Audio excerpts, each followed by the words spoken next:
Is there a tagline? Is there a call line? How'd you start it? Yeah, we've got that. I'll start that. Just tell me when to go. God, Is this actually about the band and stuff, yeah? Yeah. Mr. Personality, here we go, let's go. Okay, Mr. you ready? Yeah, go on. We'll go. 3, 2, 1, we'll go. Right, Lee here from Archive, filling in for JJ, who was tragically killed this morning by a flying toad on the A57 Wrexham.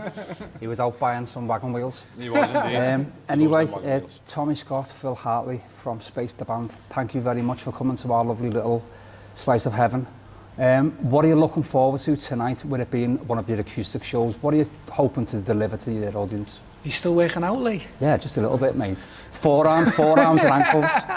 Forearms and ankles. Yeah. Good.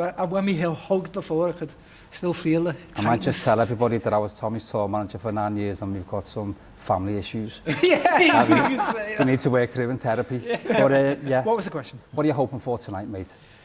Silence. Yeah.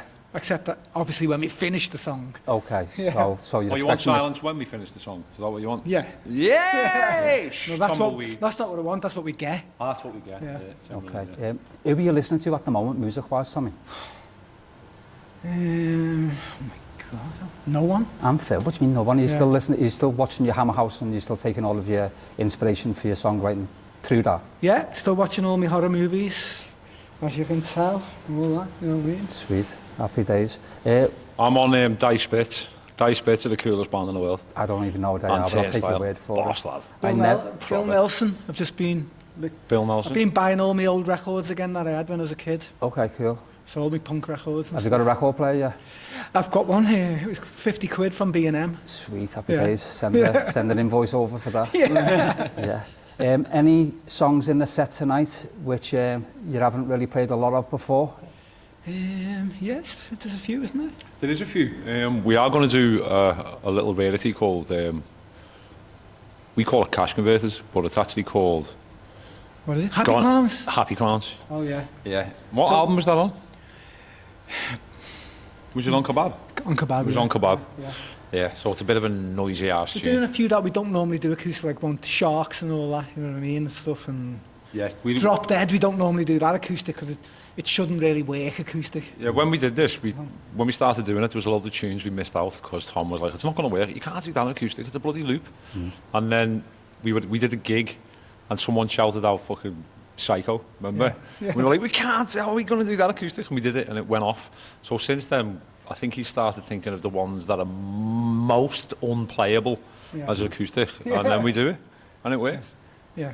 Well, listen, Tommy, I know you love playing the smaller venues like this, but I also know that you love playing the big, huge festivals and big, huge shows that you do. What are the two differences for you as a musician? I mean, I know obviously there's thousands of people at some of the shows, and in here tonight there'll be 150. Yeah. What's the difference for you as a songwriter? To me, this is a million times better. Because you're getting the feedback's right there in front of you and stuff like that. If you're playing a big festival, half the time it's good because you're trying to like win people over, but there's loads of people who aren't even there to watch you and stuff like that. And it's a lot more nerve-wracking, and because they're miles away from you and stuff. But in these places like that, the like intimate places, just, the vibe's great. You know what I mean? Cool. I was flicking through Facebook the other night and I seen a picture of you and Spiz Energy. Oh yeah. What was that relationship with the two of you? Well, basically, when I was a kid in school, they were my favourite band. I used to go and see them in Merrick's and the matinees, stuff like that. They had all the records and everything. Our mate, Shan Bradley, who was in the Nipple Erectors with Shane McGowan. Bit rude. Yeah, she's a little bit rude. She's been our mate for years and years and years, and she's known Spiz for years, and she brought him to a show. It was in the Brixton Jam in London, and she said to us, he might want to get up and do a tune with us. Can you just maybe learn Captain Kirk? And we were all like, well, that's our favourite tune.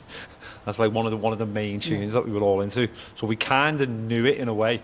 Then we jammed it out, and then he turned up, and it was amazing. One of the best things I've ever done. Like, we got to be Spiz Energy for the night, for one song. She's absolutely brilliant, man. Yeah, it was good.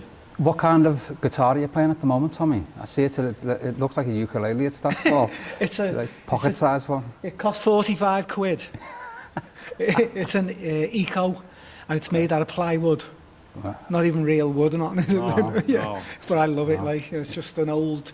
When is this? 50s, 60s? 50s. Yeah, it's 50s. Like a catalogue guitar. Yeah. A lot of the like Woolworths and Sears in the US, they have like catalogue brands which are cheap, and it's one of them. Like that old Czechoslovakian thing that we used to Yeah, drag around on tour. Yeah. Oh, remember that thing, the little tiny thing? Yeah. He's got a Czech one up there now as well. Czech one up there There's a Czech one up there. And what about you, Phil? What are you playing tonight? I am playing a late 70s Music Master, Fender Music Master, which our mate Paul Hemmings found for like 50 quid because it was all chewed up and damaged and damp, and just the body was in bits, and he got it all, put it back together, and it's one of my favourite basses. And I got Norman Watroy to sign it the other day. Go ahead. Fantastic. So that's 50 quid, 45 quid. It's probably more than our fee we're getting for tonight. But twice as much, actually. You know what I mean? We can buy new ones. What I've been told. Yes. Hey, Tom, has there ever been a song that you've wrote and it hasn't been well received, and you thought, well, what is it the public wants? No, not really, but it's the ones that I thought, the ones I didn't like, I used to hate Dark Clouds because I thought it was dead cheesy and all that, because like when we did it in the studio, I wrote it and it was like a Sinatra type of tune, and the producer got hold of it and turned it into Kajagoogoo. Do you know what I mean? So I always hated it. So I thought everyone else would hate it, but apparently people see. The funniest thing, the people who love it the most, the big like meatheads with like shaving heads and all that, coming to chip you, I love that Dark Clouds lad and all that. Yeah. No, which is weird. It is weird. We had Diggsy in here last month, smaller reunion show, and he was telling me about Anfield, the Anfield concert that Space were headlining that day, and that day in particular. Any memories from that show? Well, funny enough, just talking about Dark Clouds, basically it was raining all day, and the one time the sun come out was when we played Dark Clouds, you know what I mean? And loads of people still to this day come up to me and remember the sun coming out, and it just felt magical all like that, you know what I mean? And it was just such, the cause of it all and stuff, you know what I mean? And it just brought everyone together. It was just a great moment, like, you know. Fantastic. I've got one personal question here I'd like to ask you, Tommy. Is your tooth that I knocked out with your guitar and we super glued in the next day in the service stations, is that still in? Looks, both of them are super glued now. Are the two of them super glued? Fantastic. So it held up for a couple of years then? It's still in there now. I still have nightmares about that night. It actually, one time it popped out on just before it was going on stage. Literally, we were going to go on, and I was trying to get the super glue out of my bag and everything like that. And I just like, it was when I decided to brush my teeth just before I went on stage. I got the brush like that and went ping with my thumb, and it fucking flew off. Well, I remember when we were in your hotel bathroom, and we were cleaning off your tooth before we were gluing it back on, and you dropped it, and it rattled around the sink, and the sink didn't have a plug in it. It just had a hole. And it sat on the edge of it, and the two of us were in slow motion. Cliffhanger, tooth angle up. I remember them, yeah. That was £7. That super glue was. The Loctite one, the proper one. You don't ask around. So I know that you're on the road with our Phil doing loads of bits and bobs and loads of little shows and that. What's next for Space, mate? New album, which is coming out at some point this year. Still don't know when, but will be out soon. Called 10 neurotic fairy tales. Right. Yes, and we've got a tour starting in September.